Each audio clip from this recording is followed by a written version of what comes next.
Ma'am, I asked for your ID. Stop stalling. I haven't committed any violation. You have no lawful basis to detain me. You're standing in an area known for illegal crossings. I'm supposed to just assume you belong here? You're overstepping your authority. No, I'm doing my job. I'm telling you, this stop is unconstitutional. You have no idea what you're doing right now. Then you can explain that downtown. This is a misunderstanding. Oh, I know exactly what I'm doing. Officer, listen carefully. I am a federal judge. What did you just say? You are making a catastrophic mistake.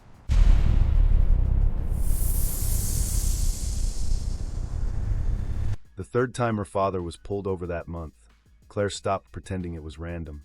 She was 11, sitting in the back seat of their old sedan, still in her school uniform.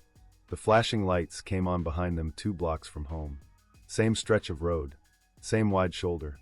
Her father didn't say a word when he eased the car over.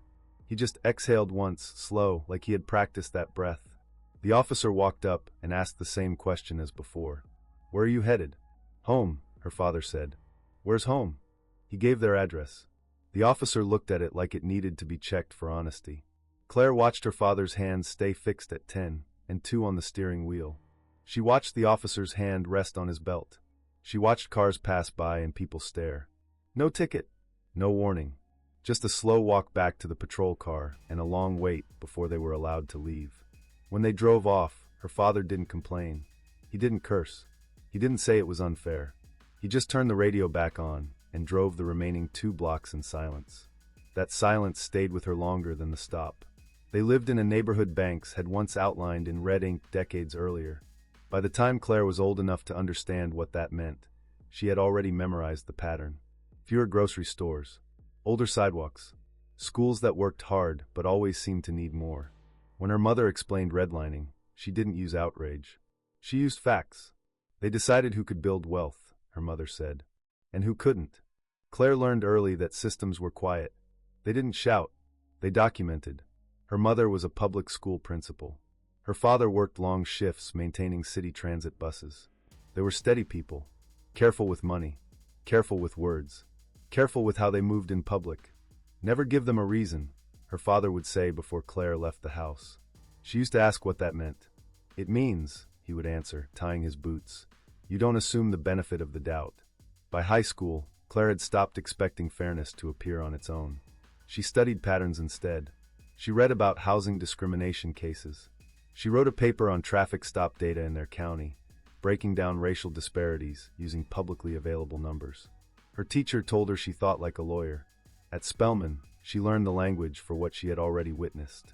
Structural bias, selective enforcement, discretion, words that sounded neutral until you saw how they were applied. She graduated at the top of her class. Yale Law School accepted her with a scholarship. The first week on campus, a visiting parent mistook her for administrative staff and asked where to pick up orientation packets. Claire gave directions without correcting her. Later that night, she wrote down the moment in a notebook she kept for observations. Not because it hurt, because it was data. At Yale, she spoke less than most of her classmates. She read more. She briefed cases with precision. When she argued in mock court, professors complimented her structure. One of them pulled her aside after class. "You will need to be twice as precise and half as emotional," he told her. "That's the tax." She didn't argue with him.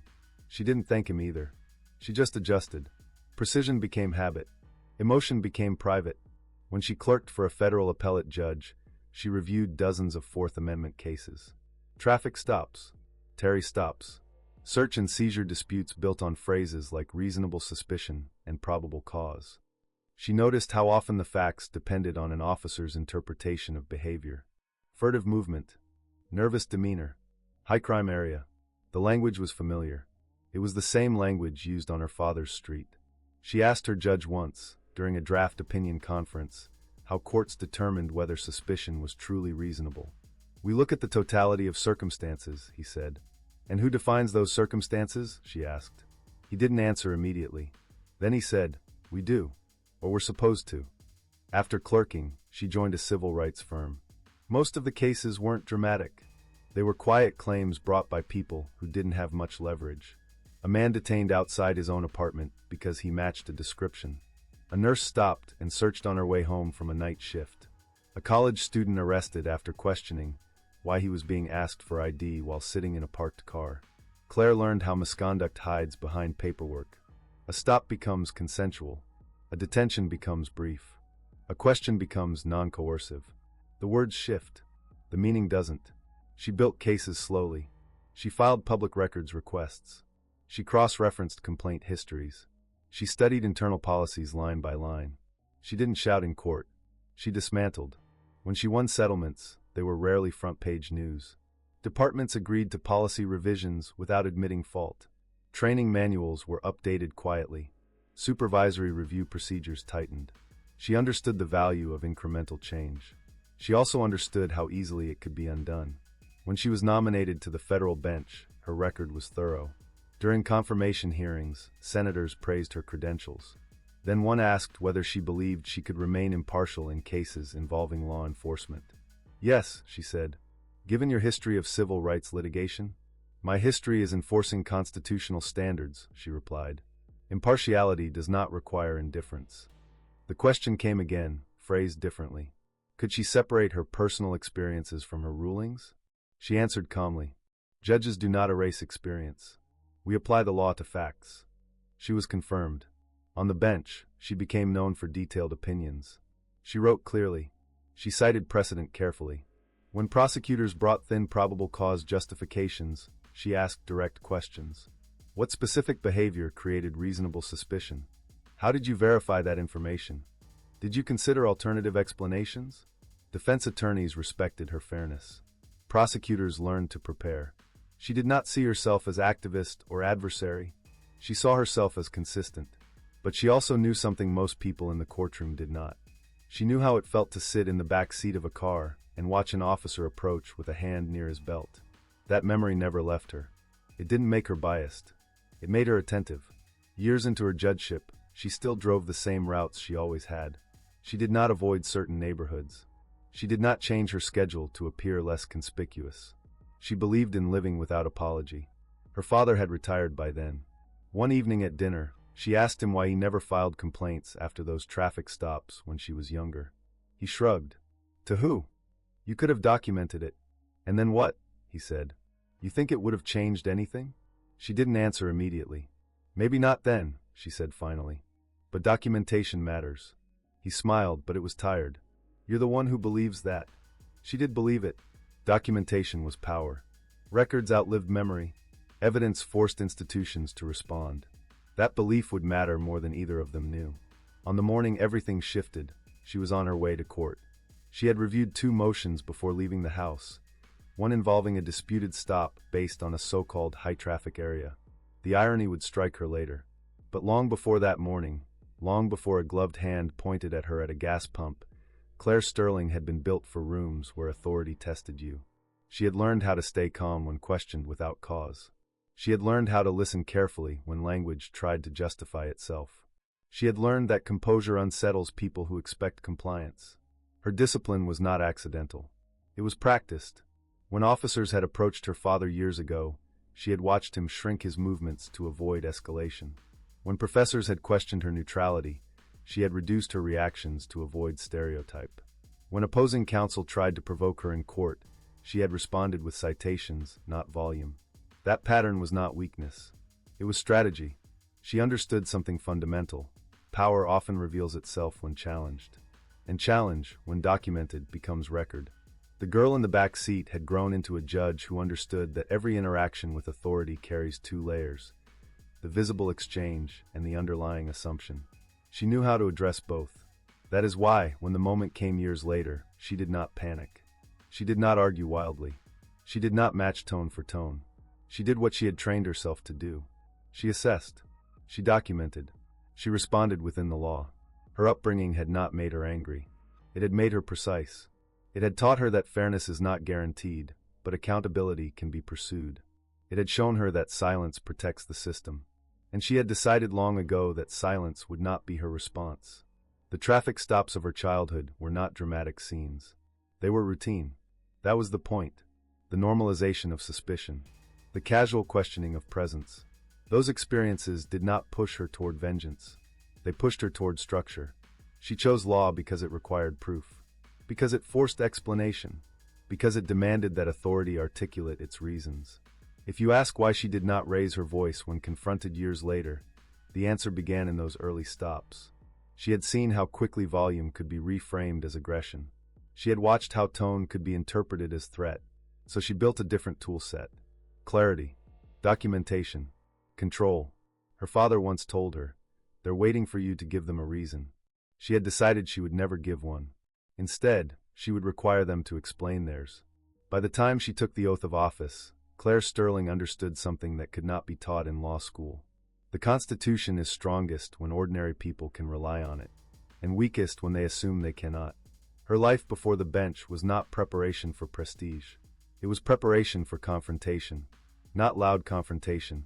Disciplined confrontation. She knew the standards by heart. She knew how they were supposed to work. She also knew how easily they could be bent. That knowledge would become personal.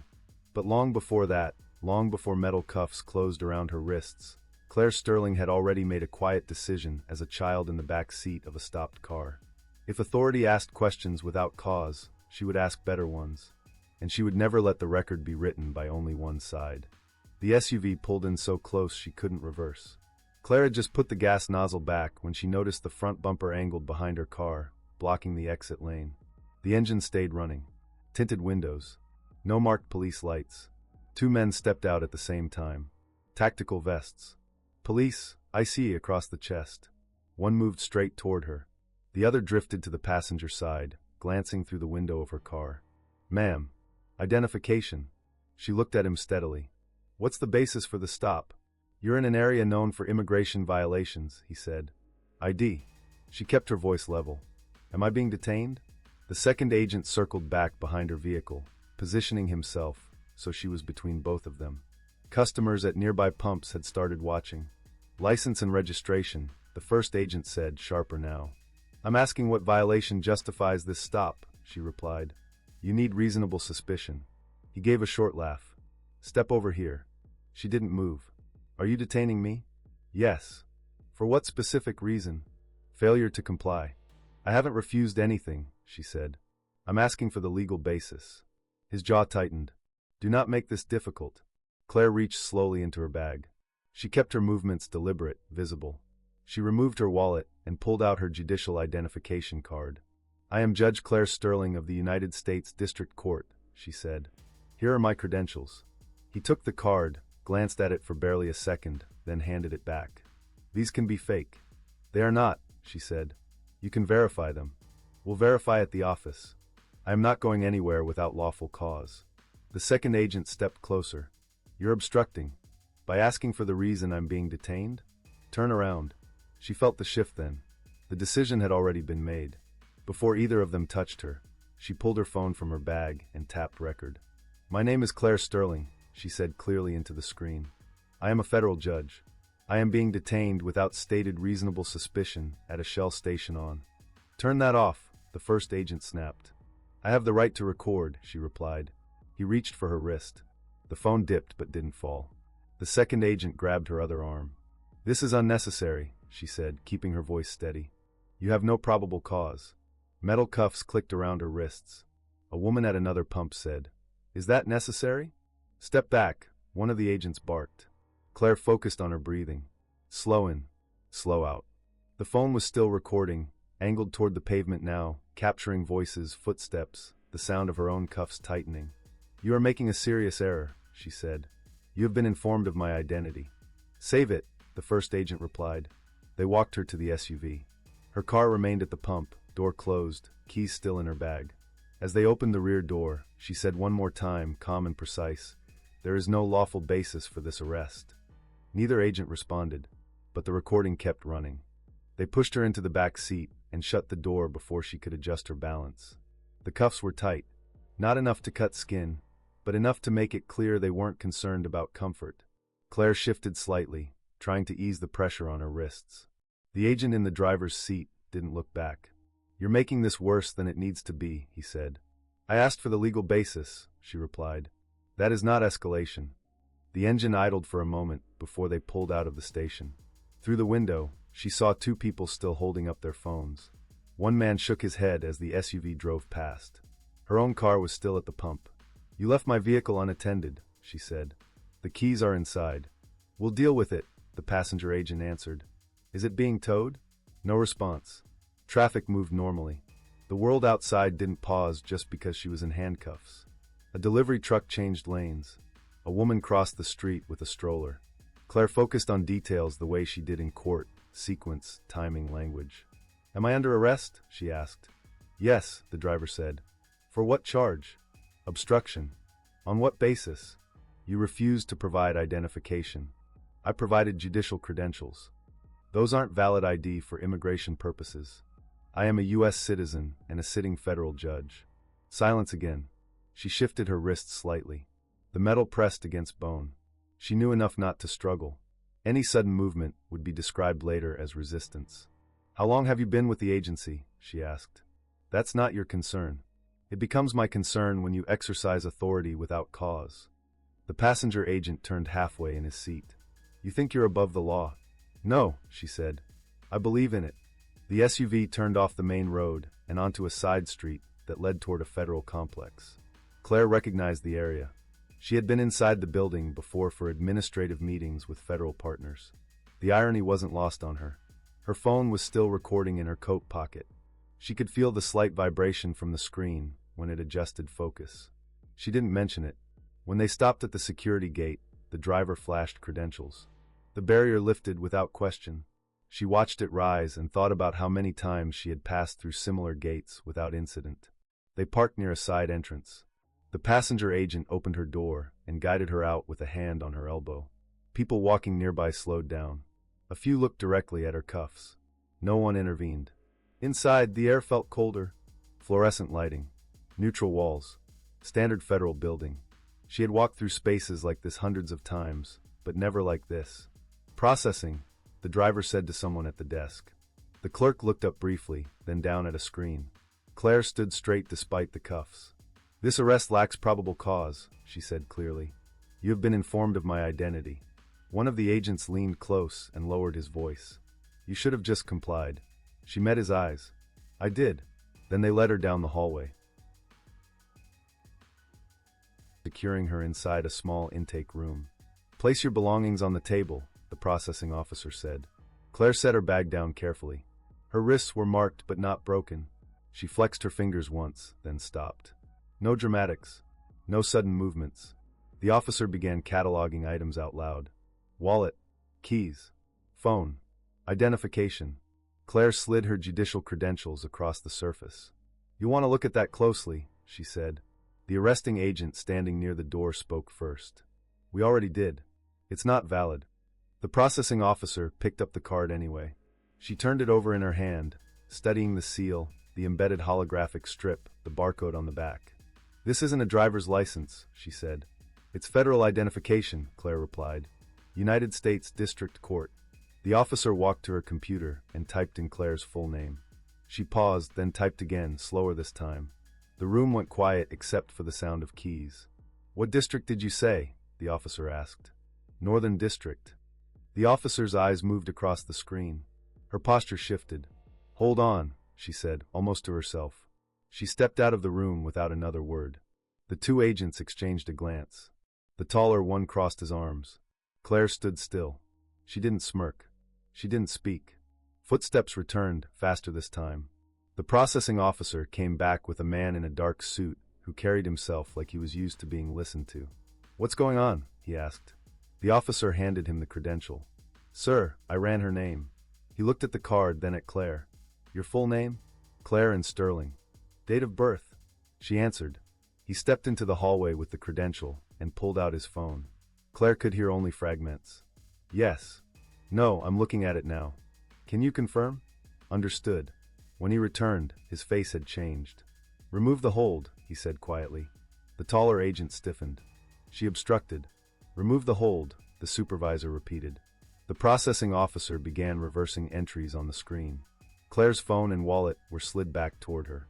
We're going to release you, the supervisor said. There appears to have been a misunderstanding. There was no misunderstanding, Claire replied. There was no lawful basis for the stop. He held her gaze but didn't argue. The second agent shifted his weight. We were conducting routine verification. Routine verification requires reasonable suspicion, Claire said. You had none. No one answered. The supervisor nodded toward the door.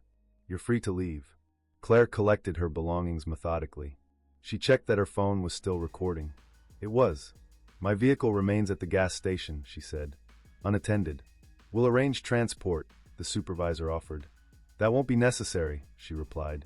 She walked out of the intake area without rushing. No one tried to stop her. Behind her, voices were already rising, low, urgent, controlled. The system had just realized what it had done. She stepped outside and called the Department of Justice before she even reached the parking lot. I need to report a federal agency misconduct issue, she said when the operator answered. Her voice was steady. This involves an unlawful detention by ICE personnel. There was a pause, then the operator transferred her to the Office of Professional Responsibility. Claire gave her full name, title, district, and the time of the incident. She stated the facts in order: location, lack of warrant, refusal to acknowledge credentials, handcuffing, transport, processing, release. No probable cause was articulated at any point, she said. I requested a supervisor. None was provided until after verification. The official on the line asked for documentation.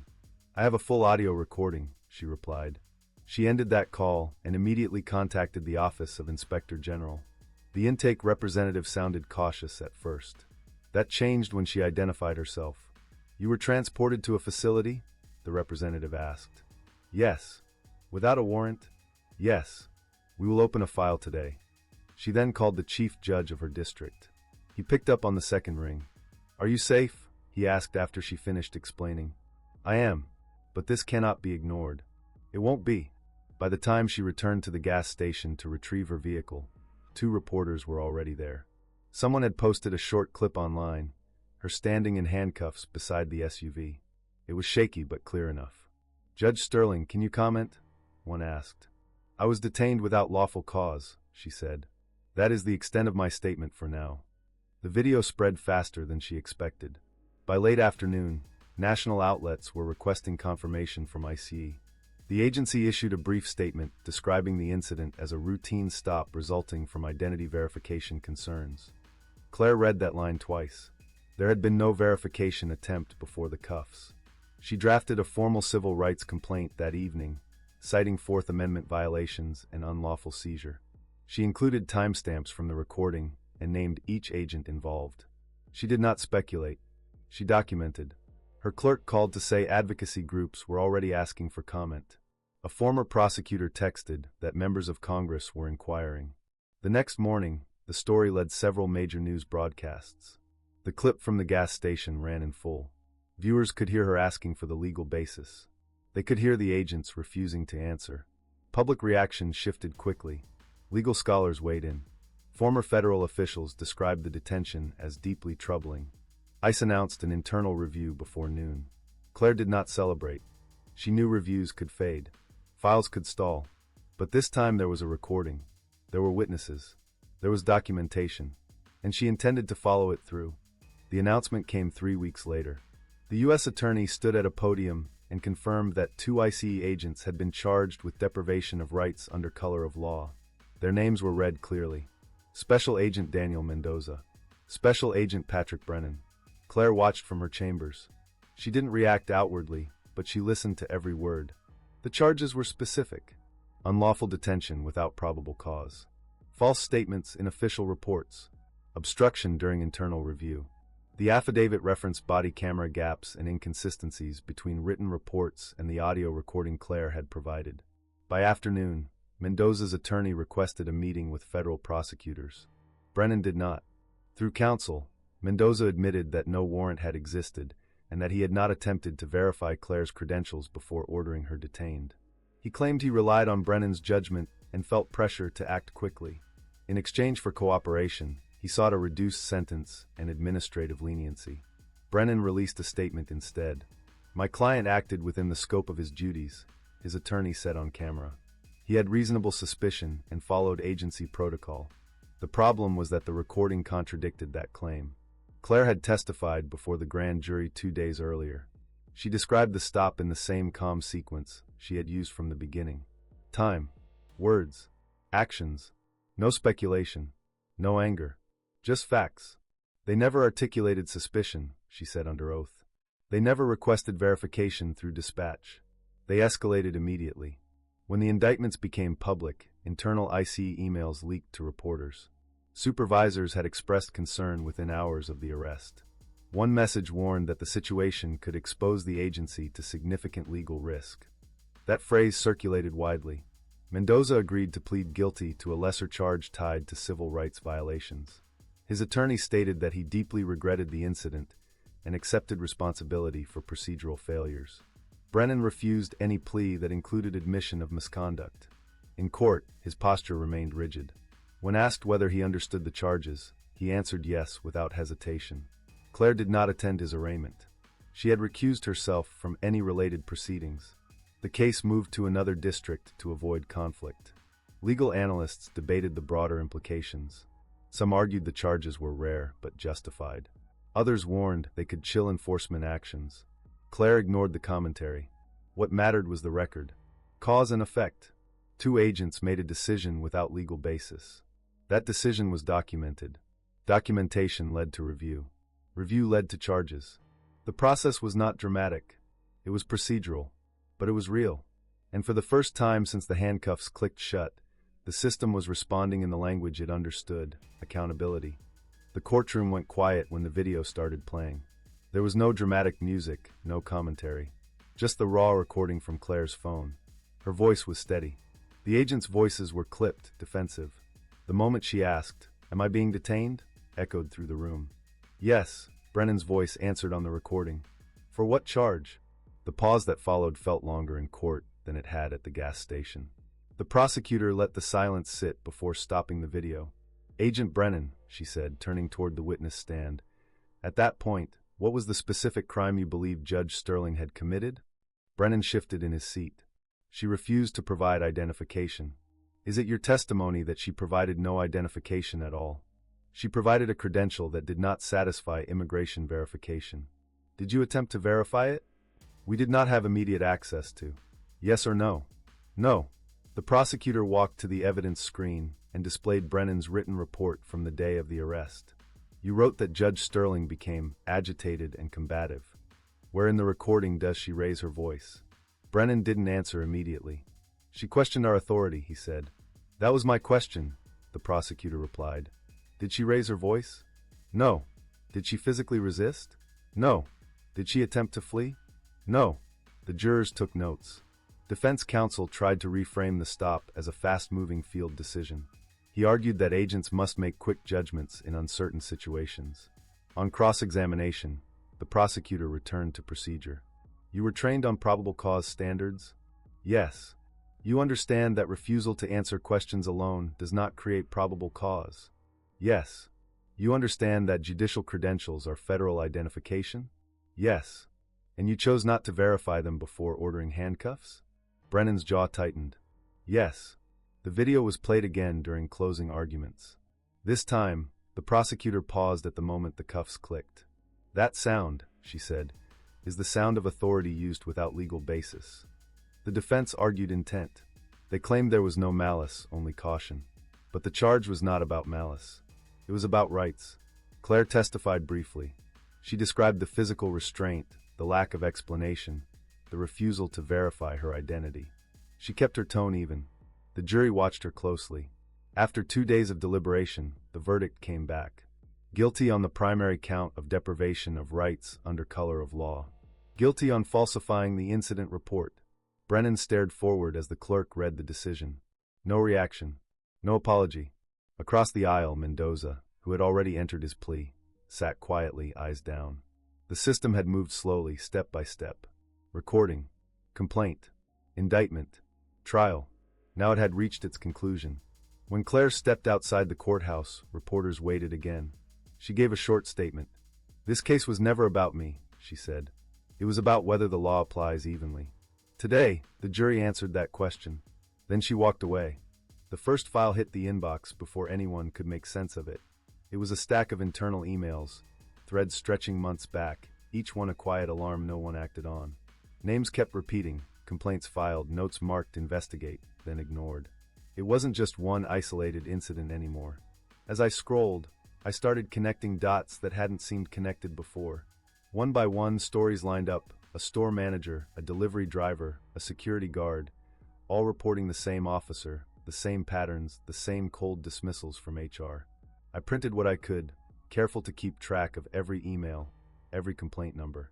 The language in the threads was chillingly casual. Phrases like "let it slide" and "he'll be fine" appeared more than once. It wasn't incompetence, it was protection. Somebody high up knew, and they did nothing. The pattern became impossible to ignore. I started calling the people named in the complaints. Some were hesitant, afraid of retaliation. Others were relieved someone finally noticed. Every call added pieces to the puzzle, almost 50 separate accounts of the same behavior, spanning 3 years. By the time the class action paperwork was ready, the list of victims had grown. Lawyers circled names, verified dates, collected evidence. The public wouldn't see this right away. It was a legal document first, a shield for those who had been ignored for too long. Yet the weight of it hit me: dozens of people, real people, whose reports had been minimized or lost in the shuffle. Each one had a story, each one a mark of trust broken. Internal memos leaked on the same day the class action was filed. They showed management debating whether to settle quietly or risk exposure. One line jumped out: pattern too obvious to deny, keep low profile until statute of limitations passes. The words were like a punch to the gut. Not only had people suffered, but they had been deliberately sidelined while those responsible stayed in place. By evening, the first media inquiries started coming in. Headlines weren't written yet, but the story was already leaking. A systemic failure, decades of ignored complaints, and a growing list of victims ready to step forward. It was no longer just one isolated injustice. It was a pattern, documented and undeniable. And finally, after all the years of silence, someone was holding the system accountable. The calls kept coming that night, each one another piece of the story. The pattern was no longer hidden. Every email, every testimony, every forgotten complaint now had a voice. And for the first time, it felt like something might actually change. The settlement numbers landed on the desks before anyone could catch their breath. Millions spread across dozens of victims, all documented, all verified. It wasn't just a payout. It was a public acknowledgement that the system had failed. Executives and city officials scrambled, talking quietly in hallways, trying to spin words into excuses, but the documents didn't lie. Every signature, every dollar, marked the consequence of years of ignored complaints. Policy changes followed immediately. The department couldn't hide behind old procedures anymore. New reporting systems were implemented, mandatory training for every officer, and a clear chain of accountability that could no longer be bypassed. No one could claim ignorance again. Internal audits were replaced with independent oversight boards, staffed by people who had no ties to the department. For the first time, it felt like transparency had teeth. Judge Sterling's return to the bench was quietly noticed at first. He moved through the courtroom the same way he always had, calm, deliberate, unflinching. But there was a sharper edge in his decisions now, a certainty born from what he had seen outside the bench as much as on it. He refused delays, denied frivolous motions, and made it clear that any attempt to undermine the process would be met with immediate consequence. The bench hadn't changed him, but the experience had honed him. He understood the stakes in a way that no casebook could teach. Lawyers on both sides adjusted their strategies. Settlement discussions became negotiations with real pressure, not just legal formalities. The city couldn't afford delays, and public attention kept the momentum moving forward. Every statement, every motion, carried the weight of precedent. This time, mistakes wouldn't be swept under the rug. The victims were cautious at first, still bruised from years of being dismissed, but many spoke publicly about the changes. Their stories reinforced the reforms, showing what accountability looked like in real terms. Media coverage highlighted policy changes, but more importantly, it focused on real people, teachers, store clerks, delivery drivers, whose lives had been disrupted and were now, at least partially, restored. By the end of the first year, the department was almost unrecognizable. Officers had to report interactions differently, complaints were tracked in real time, and the independent board issued public quarterly reviews. The settlement wasn't the end, it was the start of measurable change. And Judge Sterling, standing firm on principle, ensured that every reform had teeth. For the first time in a long while, people believed that the system could work as it was supposed to. Not perfectly, not without oversight, but enough that those who had been ignored could finally see a path forward. It was reckoning, it was reform, and it was a warning that silence and inaction would no longer be tolerated. Thank you for watching this video. Hit the subscribe button, like, and comment to get more videos that deserves justice.